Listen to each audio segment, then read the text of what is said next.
this is Jana with DMTI Institute, and we're going to take a look at an activity today called Make a 10. If you have the DMT math pack, you can get the dice from that, or if you don't have regular dice, but you have a wooden cube, you can make your own with little round stickers from the office supply store to put numbers on. So the first one I'm going to use is just a regular die, and here we see a 3 come up.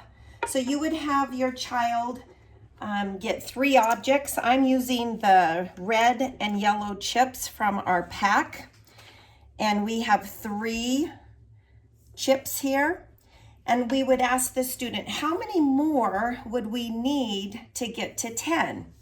And this is where you could use the yellow side to then count up and try to encourage your child to say 3 and keep counting. 4, 5, 6, 7, 8, 9,